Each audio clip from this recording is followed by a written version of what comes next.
Well, the root beer stand in Sharonville has been serving up floats for 60 years. So there's so much more we do have to tell you than just root beer. Sarah Selly is live for us this morning, celebrating that huge anniversary.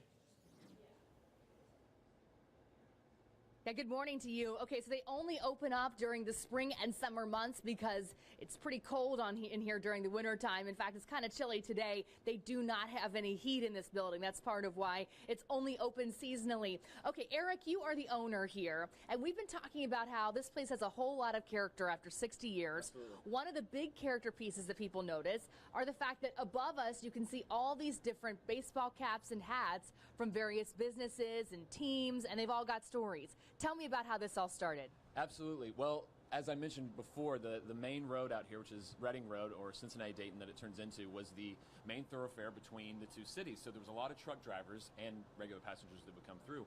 And one day, one of the truck drivers came in, sat down, took his hat off, ate his lunch, and left. He left his hat. So the owner at the time took the hat and wanted to hang it so that he would remember to give it back to him when he showed up, because he was a frequent customer. So later on that week or before the guy came back, another trucking guy came. He sat down. He saw the rival trucking company hat on the ceiling, and he said, well, if you're going to advertise for them, you need to advertise for me. And he took his hat off and demanded that it be hung next to the other one.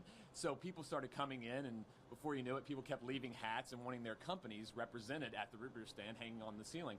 Obviously, that was 30, 40 years ago, but people now bring hats, and it's kind of a tradition. They'll bring hats, and sometimes people ask us if they can take ones down that they like, and so it's just kind of snowballed into this thing where we have hats all over the ceiling now.